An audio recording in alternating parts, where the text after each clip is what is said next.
Welcome guys.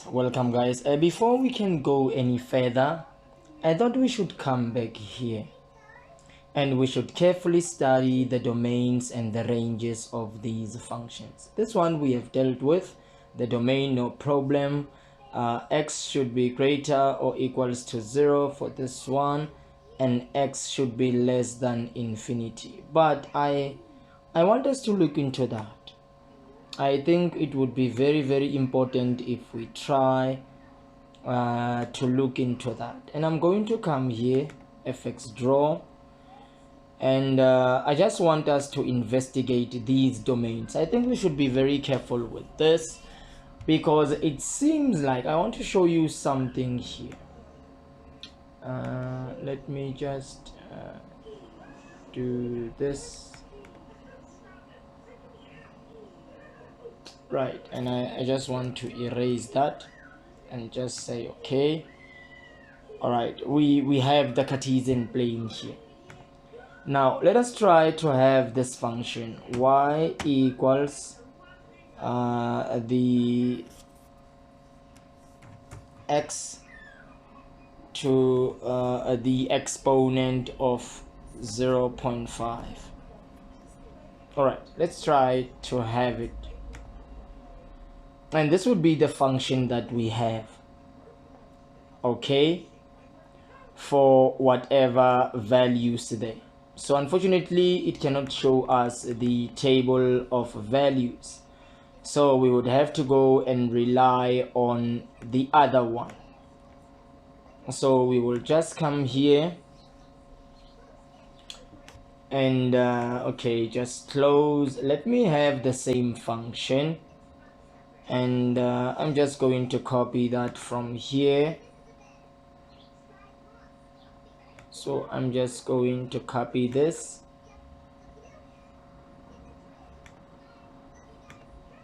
I'm going to copy that,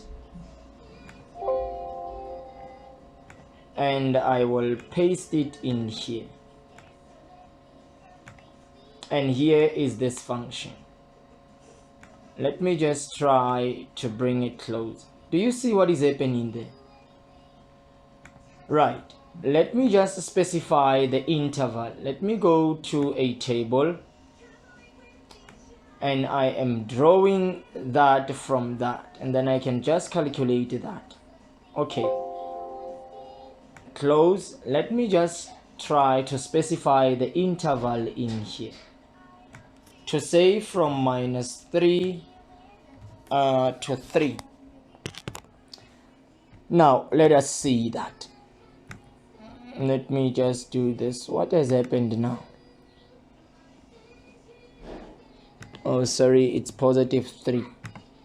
So we are having this function, and I want us to be very careful. It's because I've drawn this function from 0 to 3, hence I have it in that way. Now let me increase the interval here, and I know it will never go to negative, so let me increase here and make it 10. In fact, let me make it 9, and I want us to observe what is going to happen here. You see what is happening? The domain from 0, it goes to that side. Let me increase it once again, and by saying maybe 25, and there it is. It keeps on continuing until to 25. So why is it possible that the domain here, we could say that x should be greater than 0? We can see that, nothing mysterious about that. X should be greater or equals to 0. But they say that x should be less than infinity. Now let's investigate that on a table. So I'm going to draw that from 20 and calculate. Here are the values. I want you to be very careful here, because I think I made some mistake in the previous tutorial to say the domain is from 0 is to positive infinity.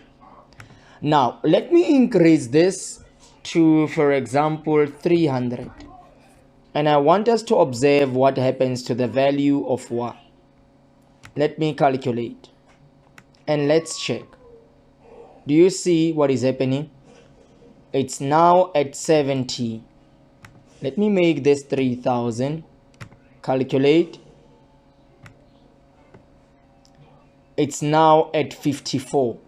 So I can add another 3 zeros and it will calculate that for us. Let's just see something. It will never and ever go to infinity. I think we need to fix that mistake. It will never and ever go to infinity. Let's check. Look the value here, 547. So it will never and ever go to infinity. So if you have to state the domain of this function, you are saying 0 inclusive less than infinity. This is what we are saying. Very, very important. But as for the range, we investigated that. So let us look at the domain for this one. We can see that it's from negative infinities to positive infinity. Let's just quickly try to investigate that one as well. So I can come here.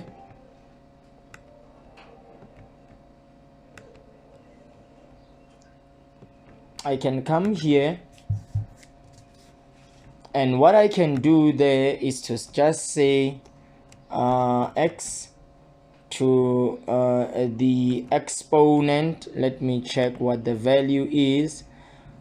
This is the same as 1 over 3 to the exponent of 1 over 3.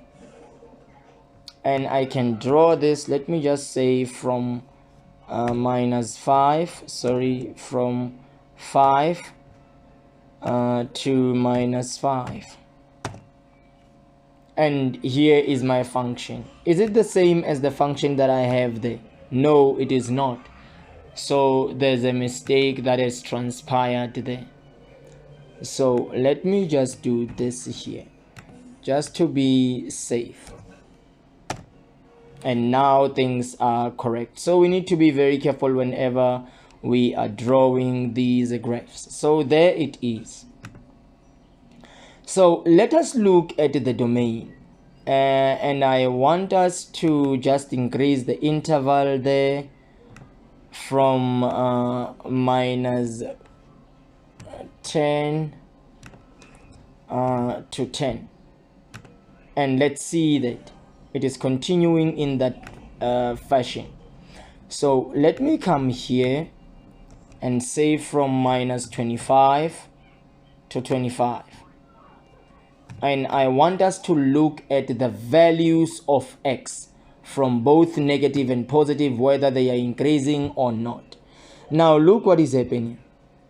We are having the values of x from minus 25, it is going, we have it to the positive 1. So I can increase this to minus 100 and positive 100. And I can calculate that and look at the values. So the values of x, as you go that side, approaches infinity, and as you go to that side, approaches positive infinity. Hence we have the domain here as negative infinity is to positive infinity.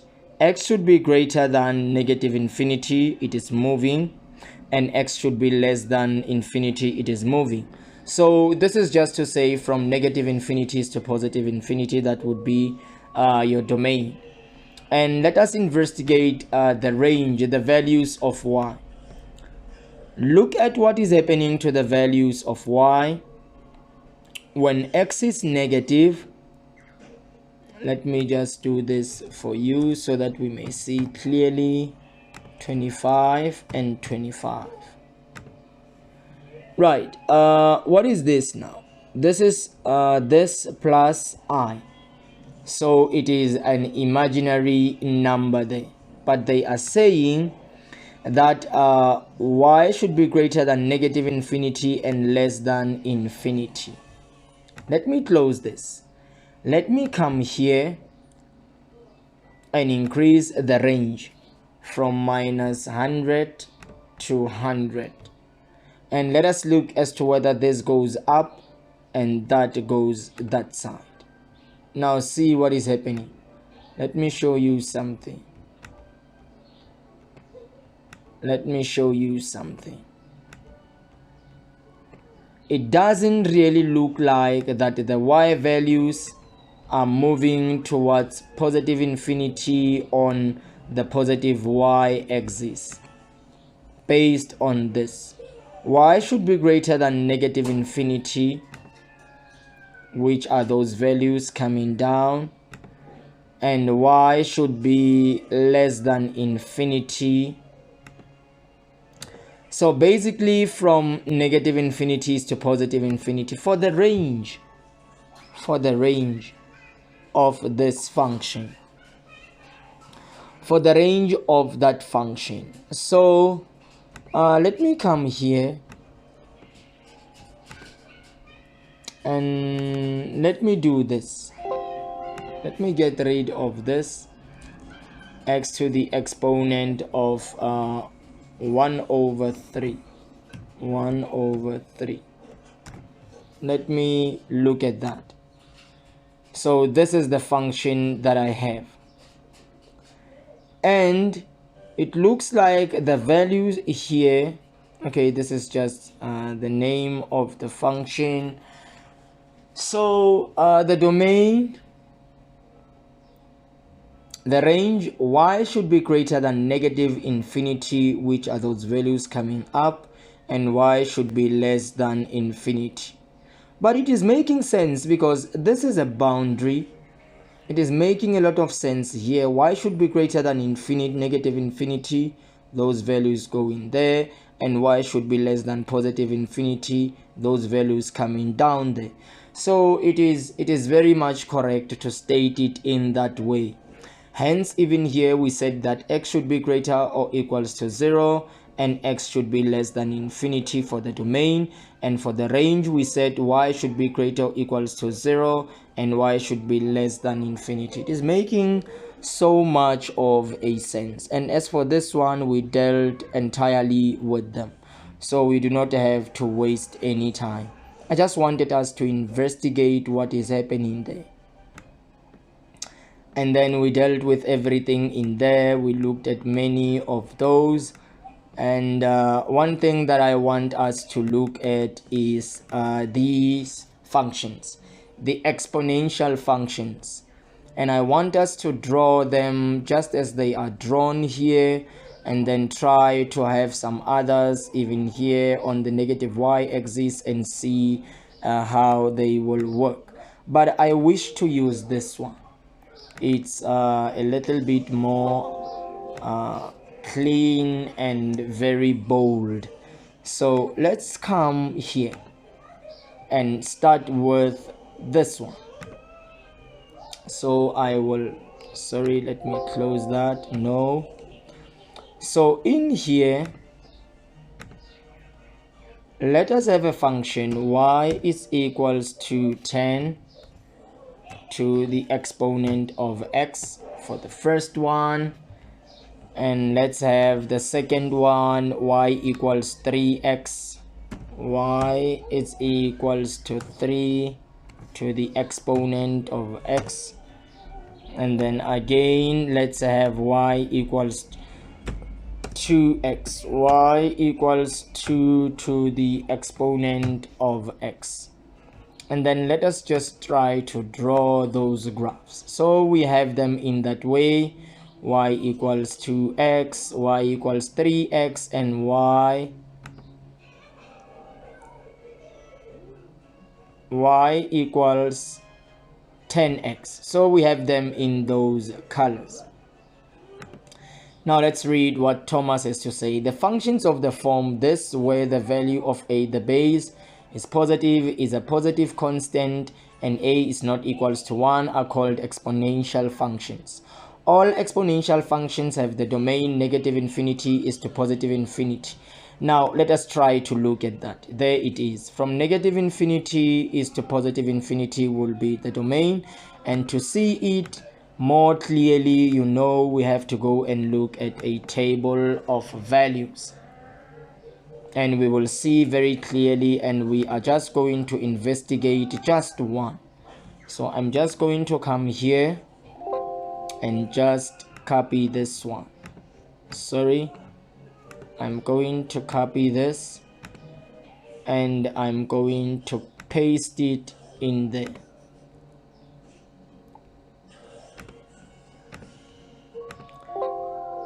Okay, sorry, let me just do this. And we have a function here. It is,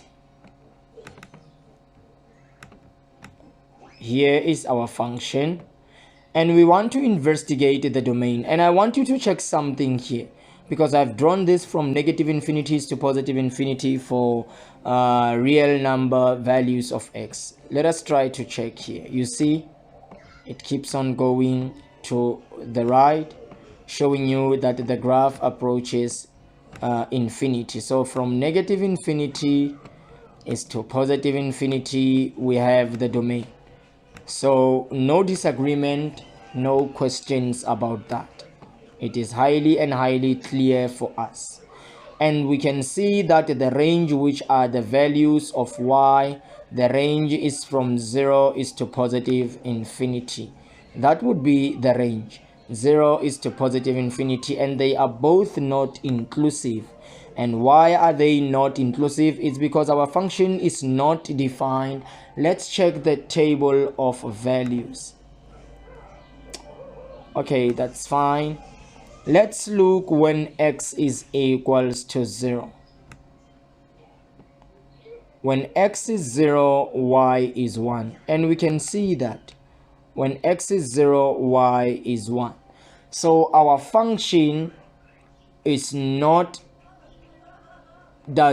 begin at 0. It begins at 1. The y-intercept is 1. Therefore, the range would be 0 is to positive infinity, including that 1. Okay, that is fine. Even for this, the same is happening.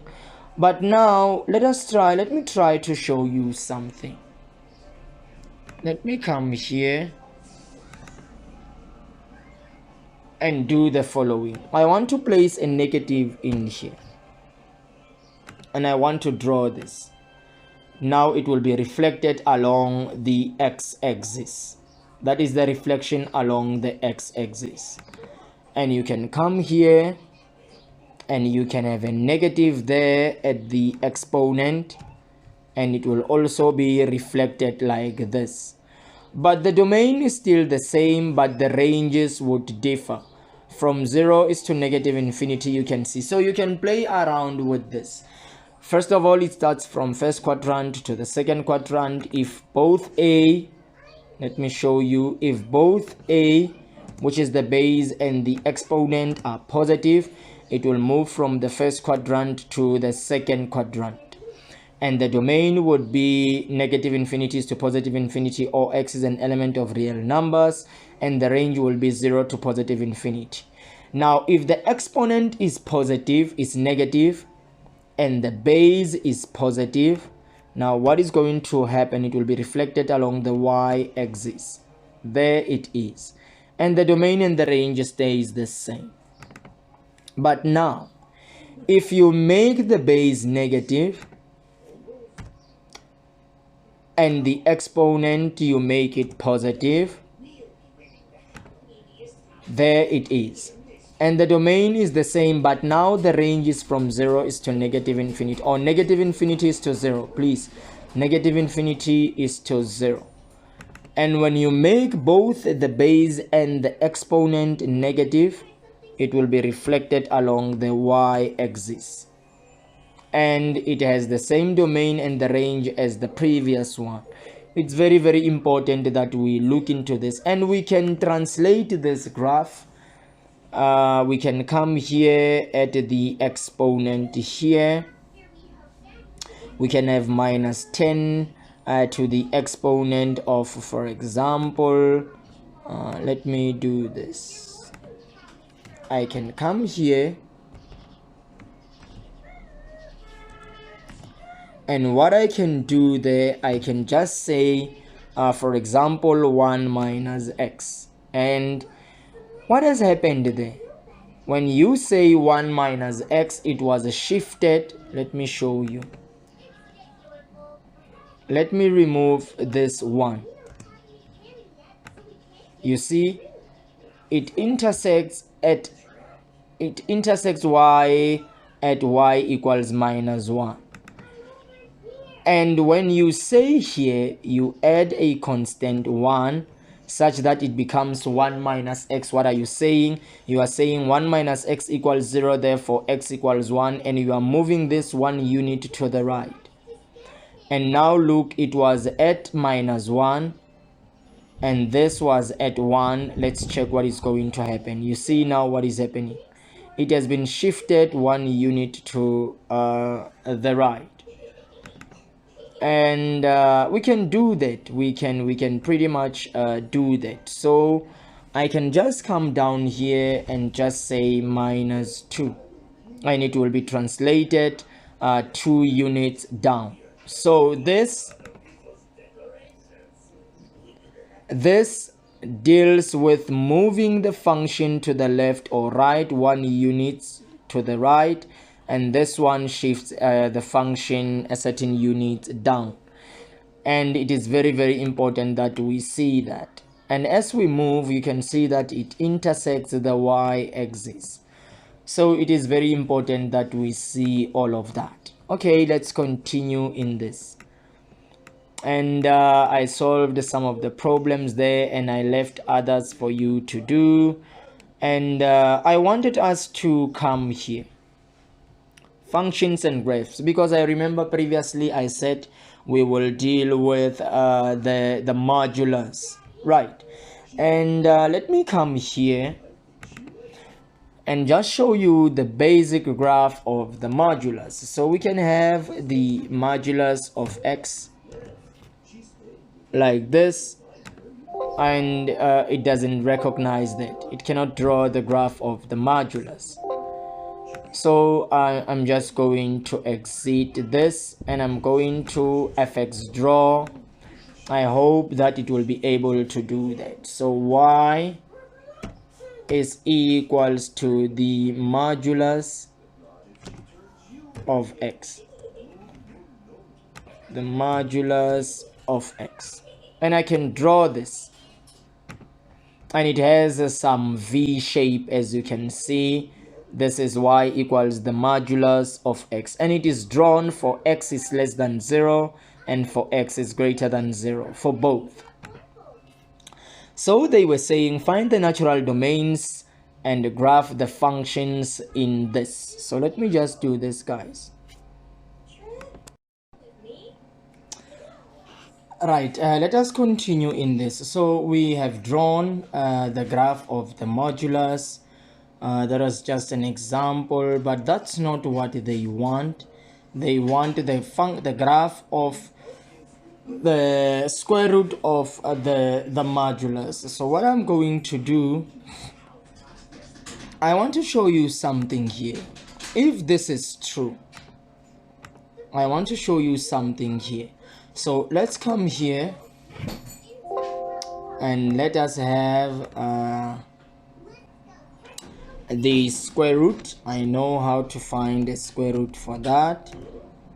The exponent of 0.5, and I can draw that, and this is the function. This is the function that I have. Okay, so this is the graph of the square root of the modulus, right? And I know how the modulus works. For every negative number you input in the modulus, you will get a positive number. Let me just try to check whether my calculator has that capability so that we may understand what is happening there. So let me close this one and just open one. So do we have the modulus sign in there? We have the absolute value, and we have the derivative. I don't think we have it. I don't think we have the modulus sign. Even if I can come to the mode, let me get rid of that.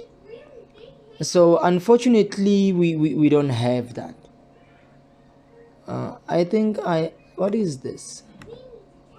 Sorry, AC, no. Even when I say second function, I don't have that. So unfortunately it doesn't have that capability, but this is how it looks like.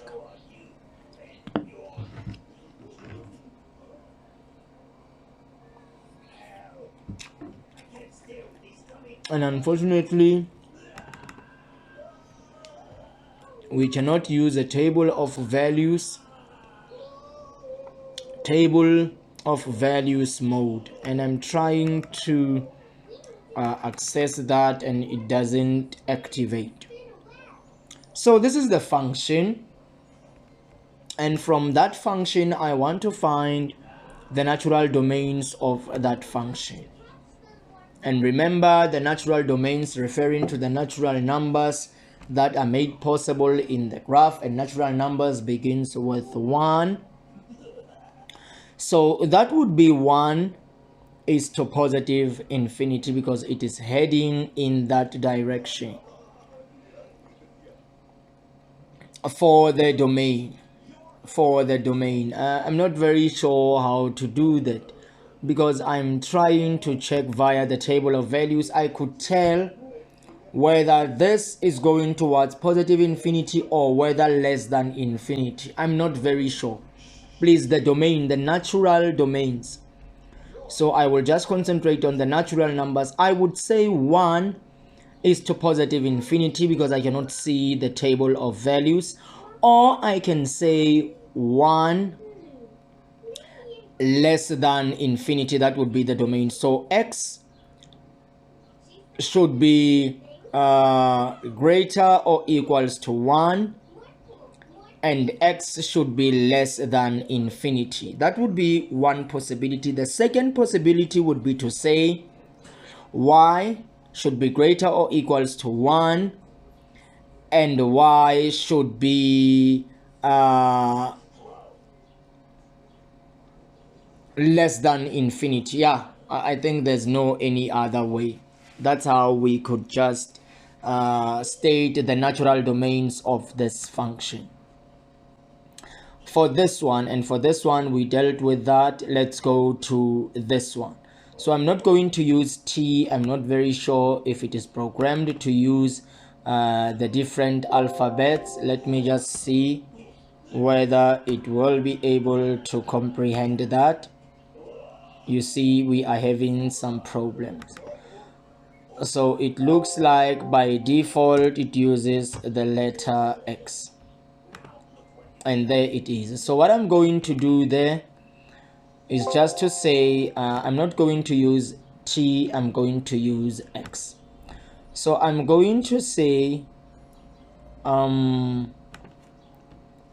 let me do this. Y equals, I'm going to say X divided by the modulus of X. You see, is it true that we are having that? Yes, we are having exactly that. Now y exists, there it is. Let me just say exists and X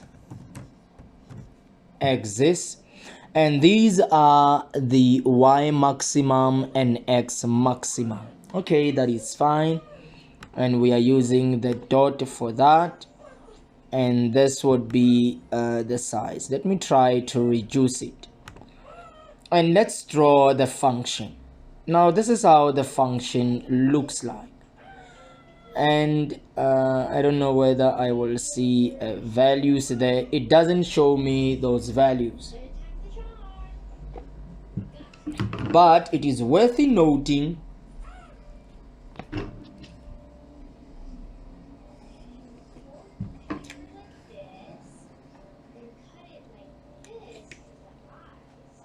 that it looks like that. And now, how will we state the natural domains then of this function? Now here is a function and we have an open circle there to show that the graph is not continuous there. I will say that. So we have an open circle, but the value at that point is here. All right. So I can be very, very careful when I state the natural domains here. Remember, natural domains referring to natural numbers, the natural values of x that are defined on that line. So I would say from 1 is to infinity here. I think I can take that risk because these are the values of x, the natural domains of this function. If that's what they are looking for, I would say that, and then that would be fine, and then that would be fine. And then I can go to this one, 1 divided by the modulus of t. So I have 1 divided by the modulus of t, and this is what I have. And the natural domains would be referring to natural numbers. If this is what they mean, I would say from 1 is to positive infinity. That would be the natural domains, because natural numbers cannot start with 0, they cannot be fractions, and they cannot be negative. So if those are the natural domains referring to the natural numbers, I can only accept values that are whole number integers, 1 to positive infinity, and x cannot be a fraction, or x cannot be a fraction. Okay, that is fine. Let's come here, find the domain of this function. I don't think we have dealt with that. So remember, all these graphs are obtained from a table of values, and I'm going to use this one. I'm going to use this one in order to draw this function. So what I'm going to do, I'm going to say, okay, I'm going to say I'm having x plus 2 that needs to be divided, x plus 3 that needs to be divided by 4 minus, let me just do this, 4 minus, and I'm going to do this again, x squared minus 9. So I'm going to say x squared minus 9. Are we good? Yes, we are good. So I'm going to do this. So 4 minus into that. I think we are fine. I think we are fine. To check whether what I've done here is correct, let's just copy this and copy it in here, just to check whether I am correct in my mathematical deduction. And I'm going to paste there. X squared, let's check. X plus 3, 4 minus, oh, the square root. Sorry, I forgot that. So there is a square root there. X squared minus 9 is inside of a square root. X squared minus 9. So let me just do this. So I'm going to do this. I'm going to do this. And I'm going to raise this to 0.5. Yes. So let me check whether that would be true. Let me copy this and let me just paste it in here. So let me just paste that. Yes, I am correct. I am very much so. The square root of this, very important. So I am correct in what I'm doing, and in fact, yes, I am very correct. I don't need these brackets, but that wouldn't give me something wrong. I will not get anything wrong. So let's see how this one does that. The right bracket is missing. Okay, let me see. Oh, all right, let's draw that, and let me just pull this. Oh, what is happening? Okay, guys,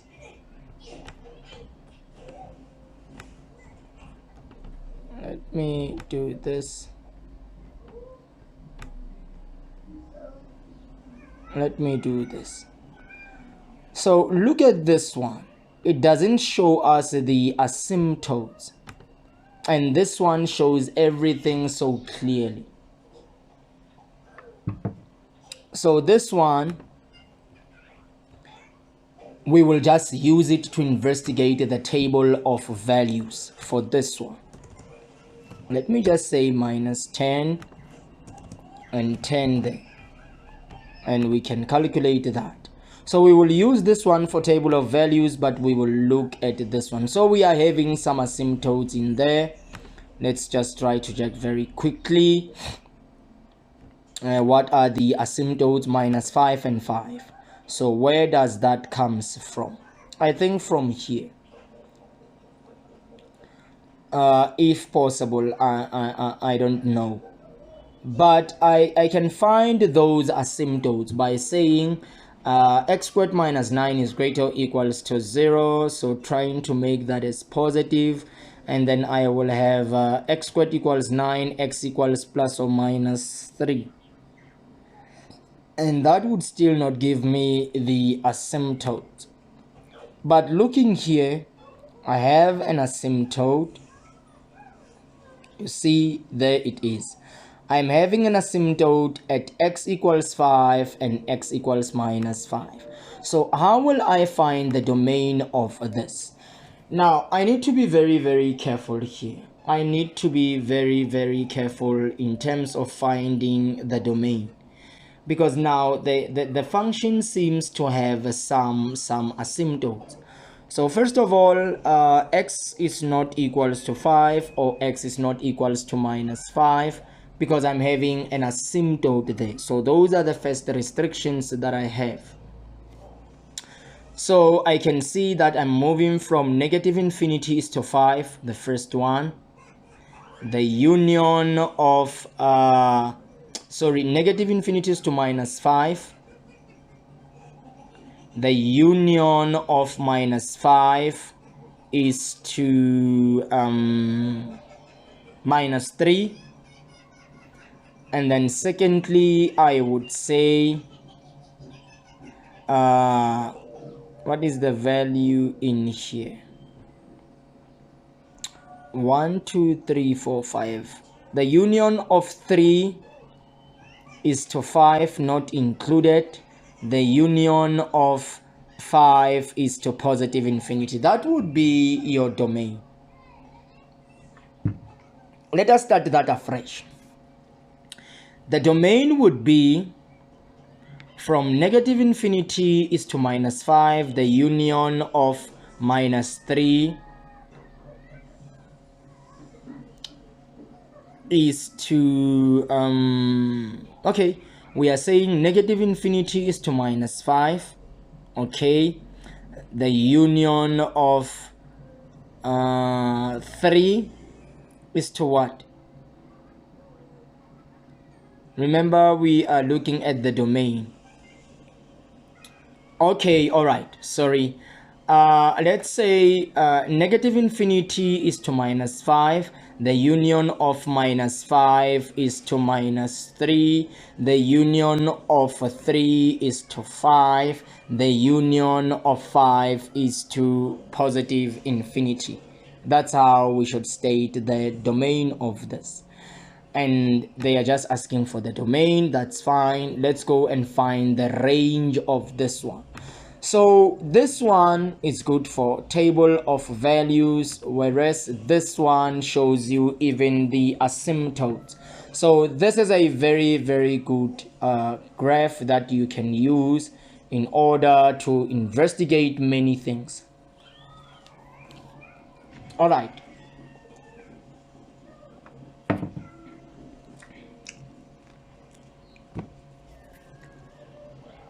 Let us continue in this. Now let's draw that one.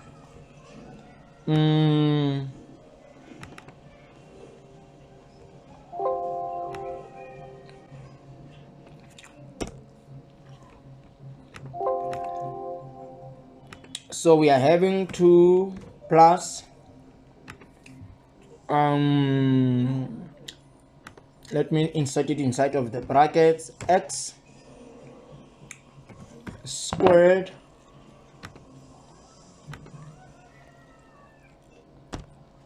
divided,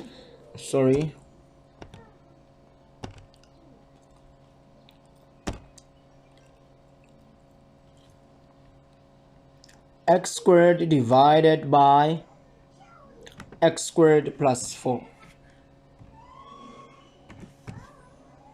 x squared icon.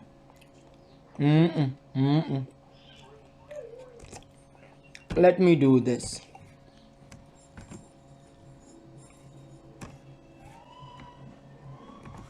X squared plus, not there,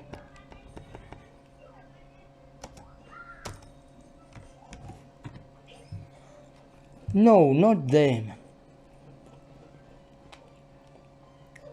Okay, let me do this. Let me say x squared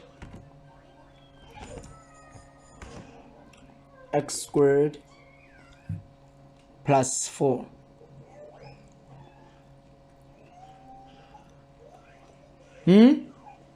Guys,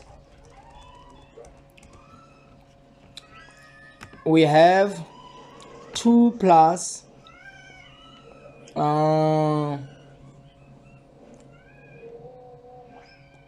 and then we say, let me come here and just show you something. I want to see whether when I take this, copy this, will it be able to comprehend that and paste it here. Oh, it refuses.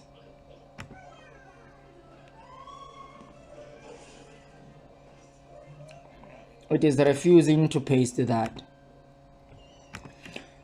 So let me just drink tea very fast. I will be back. Let me just drink some tea. Okay guys, let us look into this very closely. I have 2 y equals 2 plus, so I want to create a fraction in there, and that fraction should be x squared, correct? So I want to have this x squared. Let me do this. This x squared should be divided by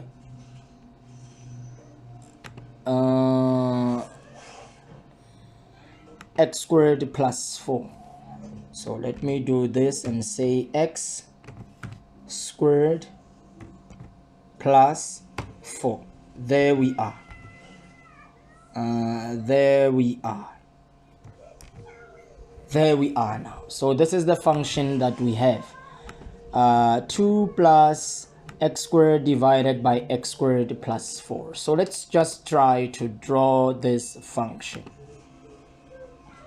And this is the function that we have. There it is. And this is how the function looks like. Please notice that it is moving from negative infinity to positive infinity for the domain.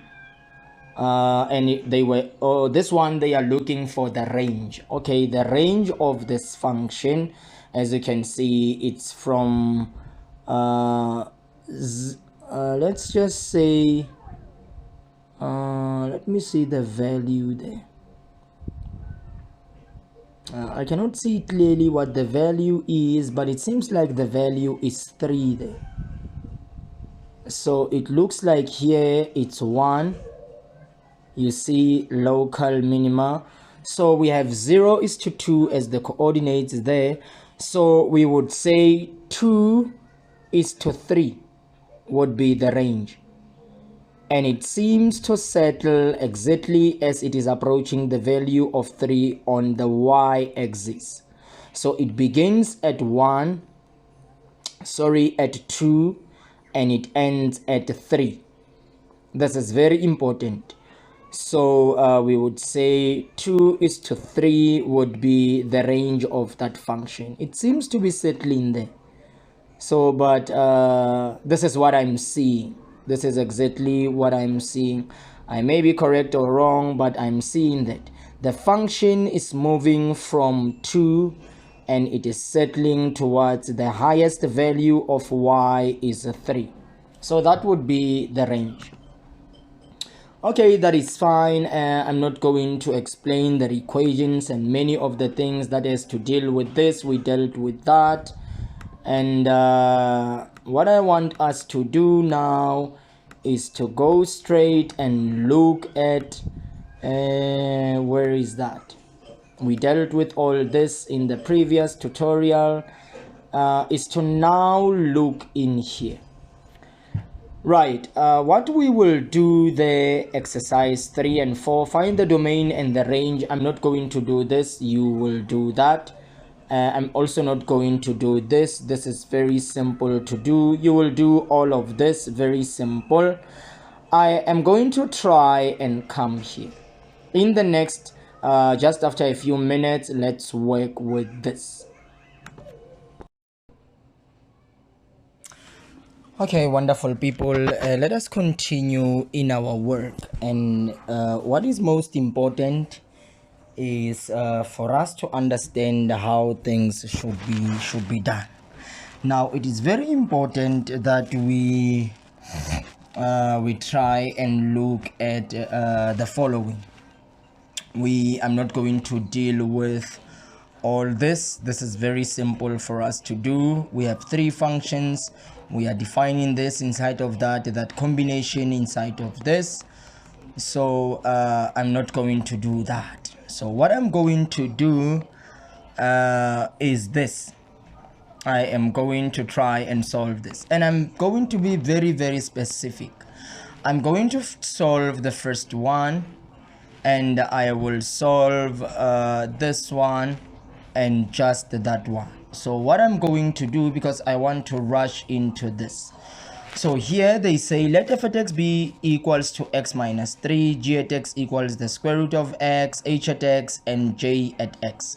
Express each of these functions in exercise 11 and 12 as composite involving one or more of these. One or more of these. So what I'm going to do, I'm going to take all of these and define them inside here. You will do that one, and I will define them inside here. You will do that one, I will define them inside here, and lastly I will define them inside there. So first of all, I think we just need this in order to achieve what we want to achieve. Let me just put this one a little bit higher, and what we have there is just simply the following. Let me just place it on this side, and let me place this one here. So what I'm going to do there, because they said express each of the functions in 11 and 12 as composite functions involving one of those. So what I'm going to do, I'm going to first define this inside of that, inside of this, inside of that, and then lastly inside here. So if I define j inside of h, that would be h at j at x, and this would be equals to, so I'm going to define this inside that. So where I see x in here, I'll be writing 2x. So I see x and I'm writing 2x, but it needs to be raised to an exponent of 3. This is exactly what I have, and I can just go and simplify that. Sorry, let me just do this, backspace. Let me just do this, and that would be equals to, let me just copy this and just paste. So that would be equals to, remember 2 to exponent of 3, it's 8, and x exponent 1 times 3, it's 3. So you will have your x to the exponent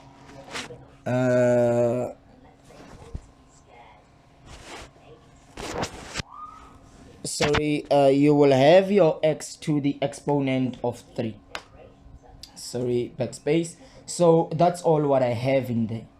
And then now I'm going to define this entirely inside of that. So let me just copy this, copy that and paste. And here I am going to define g at h at x. Now remember here I was defining j, I was defining h at j at x. This is exactly what I was trying to define there. Alright, so here let me just have that j once again, and here remember I have this j there. Let me do this, and 1 2 3 4, 1 2 3 4, and this I'm defining all this because I have all this j8h at x, I have this, and I'm going to define it inside of g. So in g, where I see x, I'll be writing this. So I have the square root, there it is, and where I see x, I'll be writing this. So I'll be writing 8x to the exponent of 3. This is what I have. And then lastly, what I'm going to do, I'm going to now define this inside of that. Very, very important. So I'm just going to copy this and paste it in here. And now I'm saying f now. F at g at that. And this is equals to what? So in here, where I see x, I'll be writing that. And I see x, and I'm just copying this and pasting it there. Very good. But I'm having -3 there. So this is exactly the solution that one will come up with.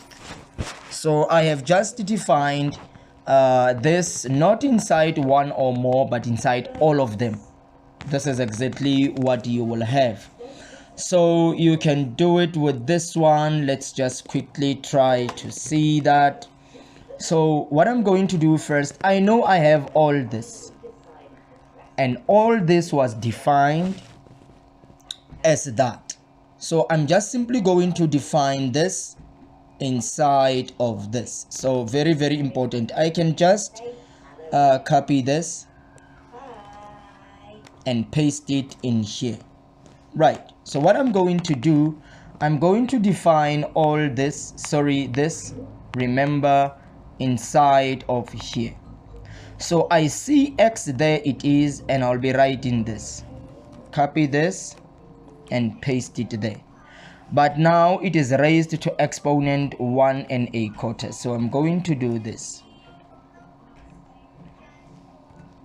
Raised to an exponent of 1 1/4.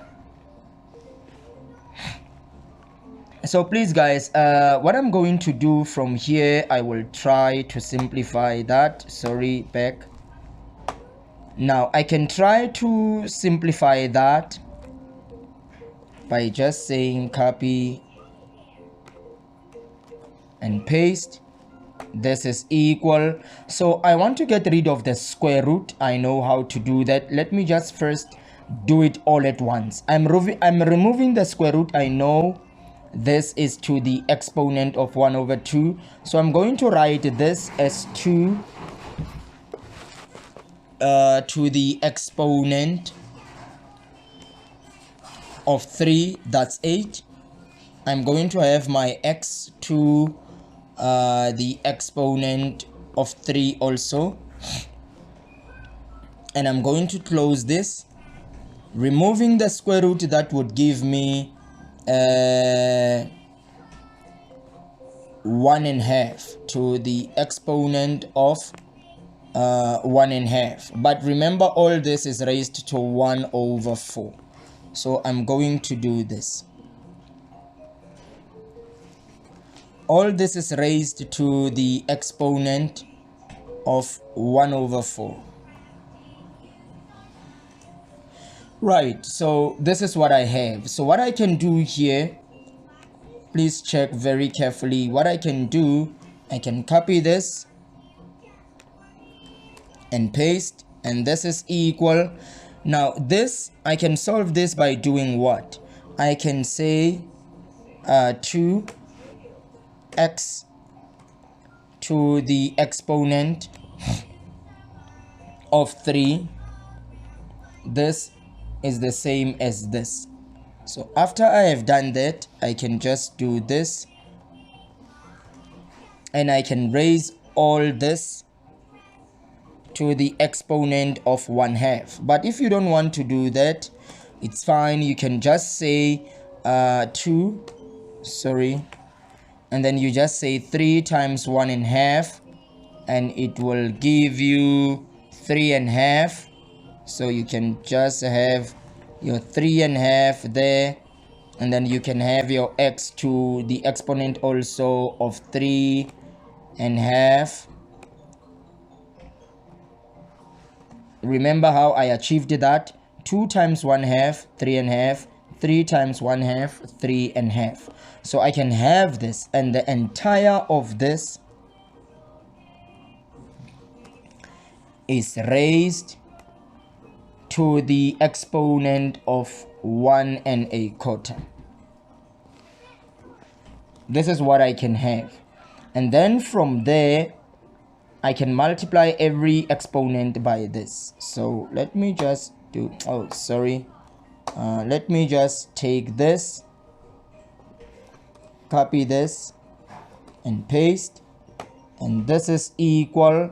And then what I can do, I can have my base of 2, and then from there I can raise this to an exponent. I can say 3/2 times 1/4. That would give you 3/8. So that would give you 3/8.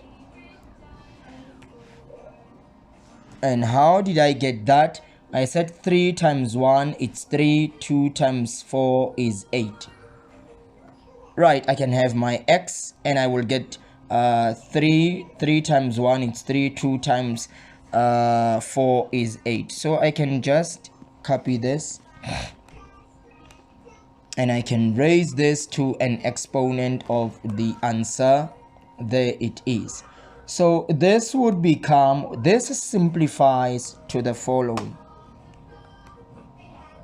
So I can copy this and paste, and this simplifies to 2x to the exponent of this. Copy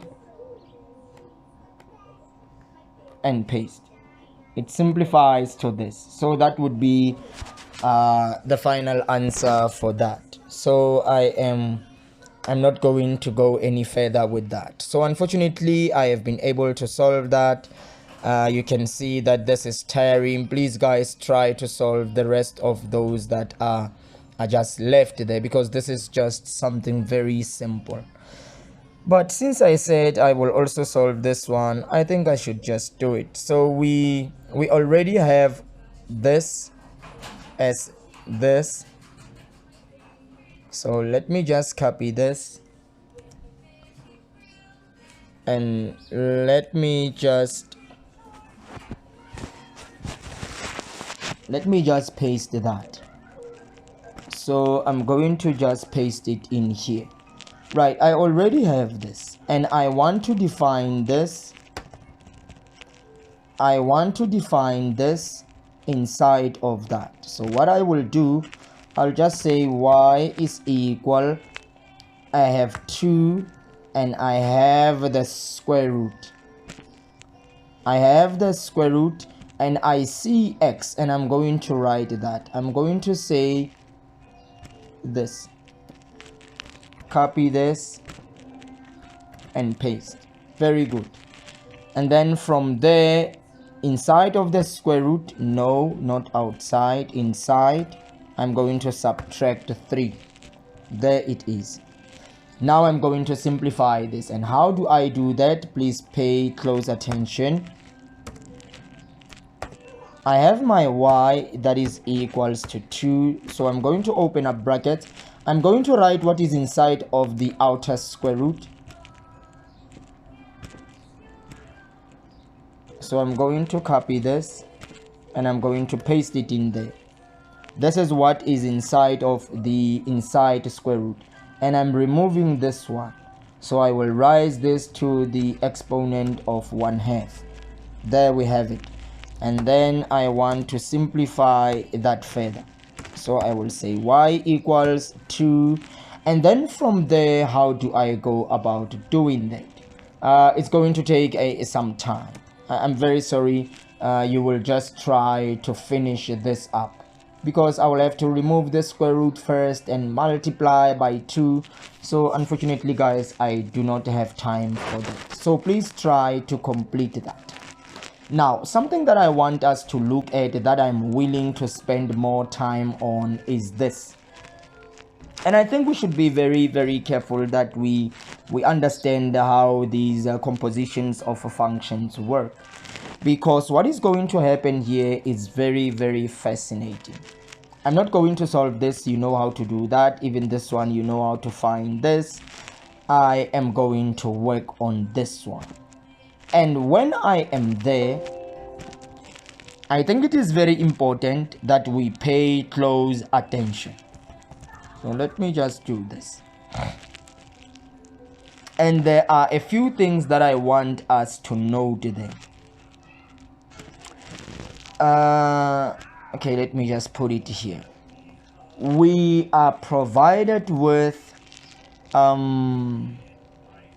okay, let me solve this one first, because it this one, sorry. So we are given f let me look for that O. There it is. We are given fog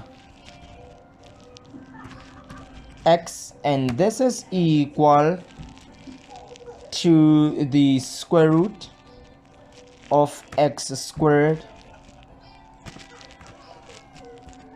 minus 5. This is what is provided to us.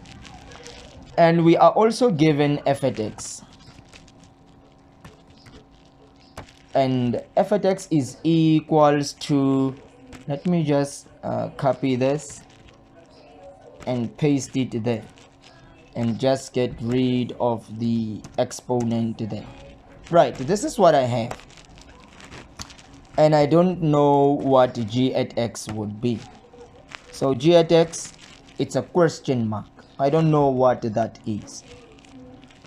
Let me check just thoroughly. Yes, and I want to find g at x. And I have to prove whether this is true or not after I have found g at x. Now, what I know about the fog I know that I am defining G inside of F. And how do I write that? Like this, F of G at X.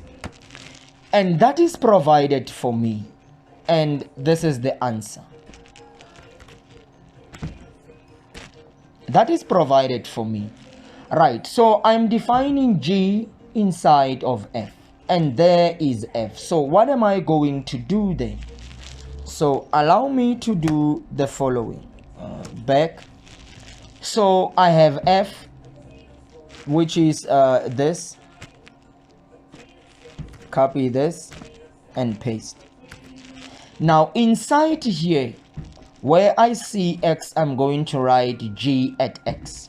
So there I see X and I'm writing G at X.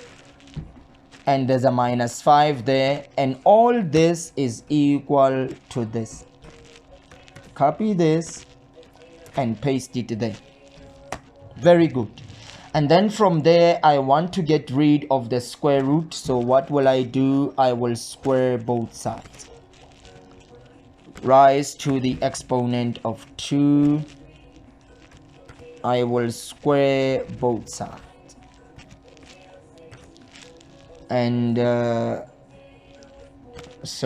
and rise this to the exponent of 2. Right. And then by doing that, the square root and the 2 cancels, the square root of the 2 cancels. We are left with what is inside of the square root, which is G at X minus 5. That is equals to X squared minus 5. So I can just, okay, let me just say X squared minus 5. And then from here I can take this one to the other side. So G at X is basically equals to X squared, and this is positive, is negative. When it goes to that side it will be negative. So -5 plus 5 is 0. This is the value of G at X. And is this correct? Let's go and investigate whether that is true. Right. I know that I am defining, in order to get this, I need to define G inside of F. And there it is. And when I substitute X squared in here, will I not find X squared minus 5? Of course I will find it. Therefore I am correct in that. Very, very correct that we try to understand that. Alright, be that as it may, I have solved which one? This one. So I'm going to solve this one. This one is straightforward. I'm not going to do it. I think I will solve this one and I will leave this one for you. So this one is also one in the same thing. Okay, let me do this one. So in this one,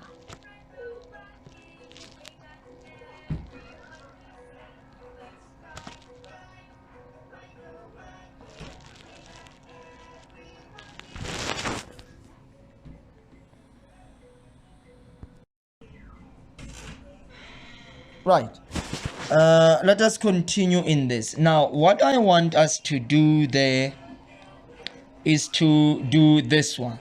So in this one I don't have F at X now, but I have G at X, and I am provided with that. So let me just copy this and just paste it there. But I know, oh sorry, is equals to X. This is what I have for that. Okay, enter.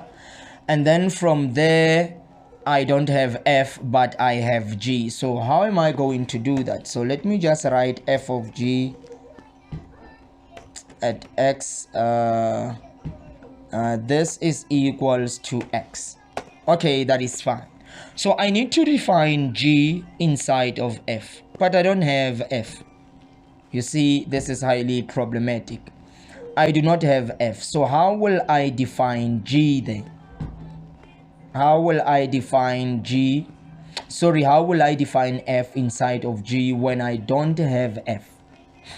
So I don't have F, that's fine. But I'm given G as 1 over x. This is what I am provided with, and this is equals to x. I don't know whether this is true or not. We will see when we continue. And I can divide both sides by 1 over x, 1 over x. So when I do that, I will have f that is equals to x. Let me do this. That will be equals to x divided by, let me do this, let me just have a fraction, x divided by 1 over x. Sorry, this is what I will have. And then from there I will have my equal sign. And then what I will do there, I will change division to multiplication. Remember, this x has a denominator which is 1, so you are having there x over 1, and I'm changing division to multiplication, and by so doing these will swap. So okay, no problem. So you will have x over 1, which is just x, and the answer for this will be x times x, which is x squared, as the value of f. Now let's investigate whether that is true. I'm defining f g inside of f, and let's see whether we will get the value of the answer as x there. Now what is f? It's x squared. Let me go and define g inside of f. So where I see x, I'll be writing 1 over x. Let's check. So I'm seeing x and I'm writing 1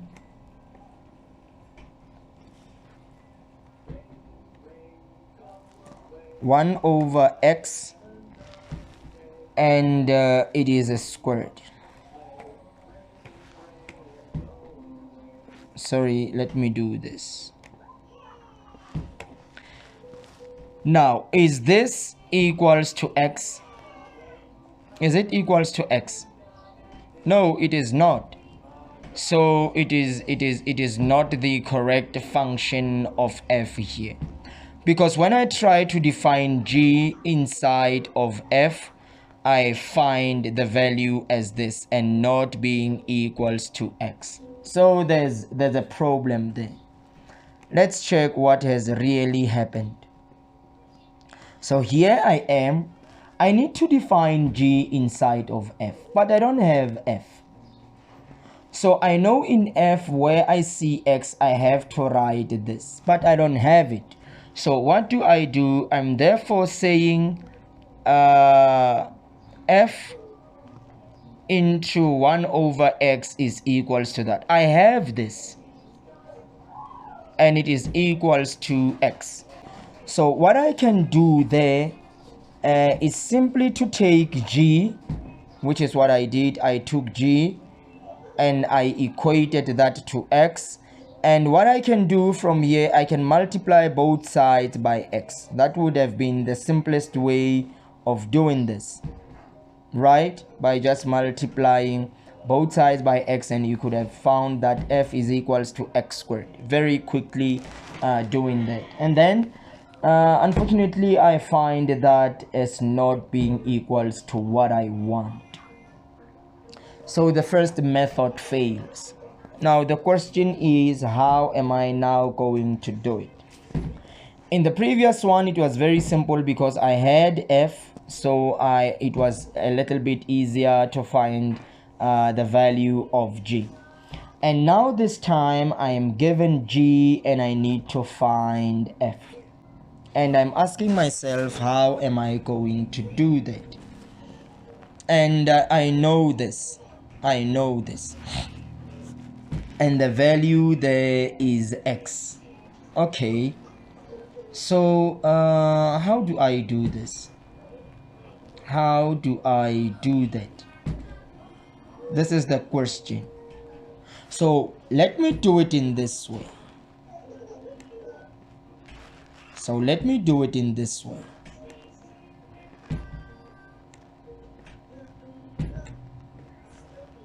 Right. Rather than doing this, I want you to check what I'm going to do. Right, what I'm going to do there, now in G, where I see X, I'm going to write f at X. So what I'm going to do, I'm going to say 1 over f at X is equals to X. In G, where I see X, I'm going to write f at X. This is how I'm going to do it, and see whether it will do exactly what I want. And then I can multiply both sides by f at X. So this side I will have 1, it's equals to X f at X. This is what I will get. And then I can now make f at X the subject of the formula by dividing both sides by X, and I'll find that f at X, enter, I will find that 1 over X is equals to f at X. So this would be the value of f at X. Let's check if this is true. F at G at X is equals to what? Let's check whether we will find X. I'm going to define G inside of F. I have F there, it is. So let me do this, which is 1 over. So inside of F, where I see X, I'm going to write 1 over X. So I'm going to do this so that you may see what is happening. I'm going to write 1 over X. This is exactly what I'm going to do. And then now I'm going to equate this to X. Enter. So I'm going to say X. Okay, let me not confuse you. Let me say, let me change here division to multiplication. So I'm going to say this one has a 1 on the denominator. So I'm going to say 1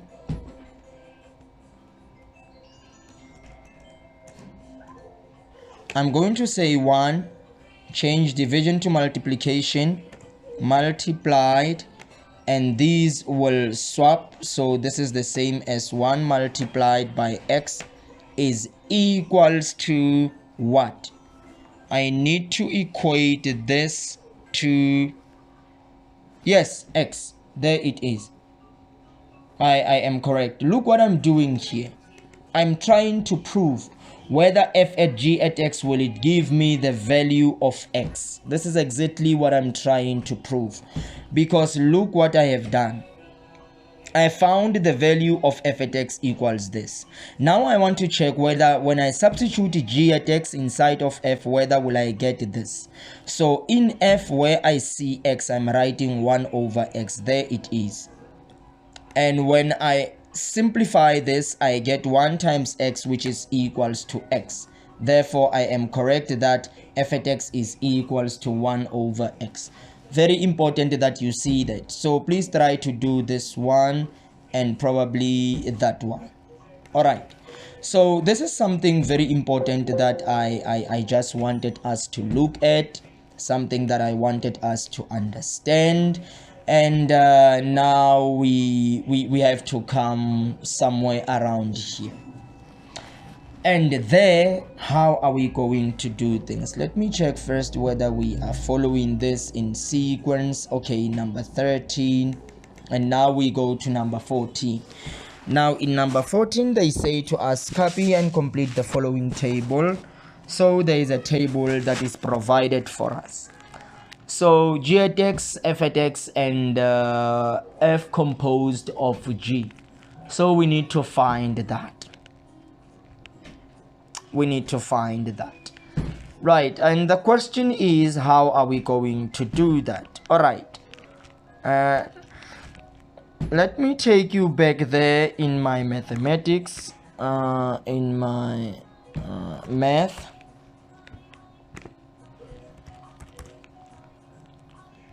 So can I just have a pause? I will be back, guys, very quickly.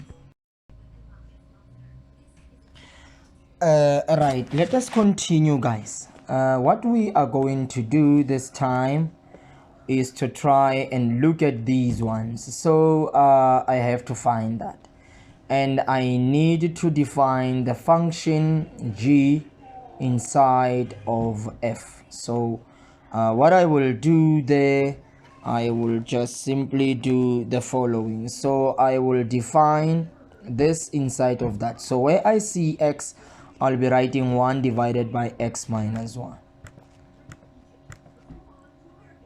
So inside there I will have a fraction of 1 divided by x minus 1. So this would be the modulus. That would be that. So it will be this. I'm defining this inside of that. Very good. There we have it for the first one. Let's try to do it for the second one. I'm not going to do this. You already know what has to be done there. But okay, that's fine. Let me do this. You will do that and I'll do that. So let me do this one. So I have to define f inside of g. But I don't have g. I don't have g. So where I see x in here, I'll be writing g at x, because I need to define g inside of f. Very important. So how am I going to do that? How am I going to do that? So in here, remember, I have f at g at x, and I have this, and this is equals to something like this. This is equals to x divided by x plus 1. I have that, and what I know is that I don't have g, and I need to define g inside of f. So where I see x, I'm going to write g at x in here. So I will just say this is equal. So I see x, and I am going to write g at x. Very good. And I see another x, I'll write g at x plus 1. And then from there, remember, let me do this. Remember, this has to be equals to whatever that I have there, which is x. Copy this. It has to be equals to that. And then we need to find g. So how do we do that? The easiest thing to do here is to cross multiply. So you will have g at x. You will multiply this by this. Remember, it's cross multiplication, x plus 1, and you will say this is equals to x, that is multiplied by g at x plus 1. Right, this is what you will have.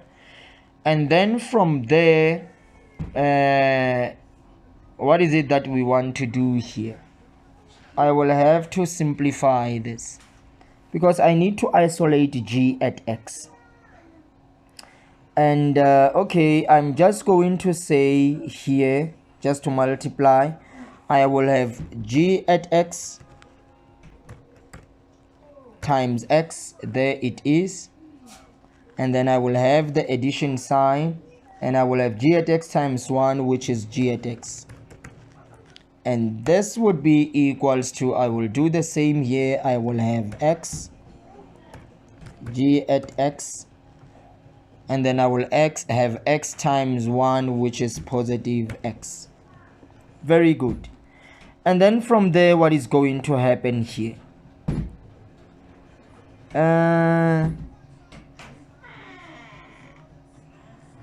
I can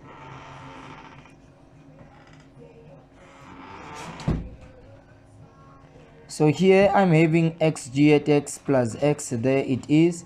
So what I'm going to do there, I'm going to take this one to this side. So I'm having this, copy this and paste, and I'm taking this one to this side, it will become negative, and I'm just going to paste. Okay, let me just copy this and paste.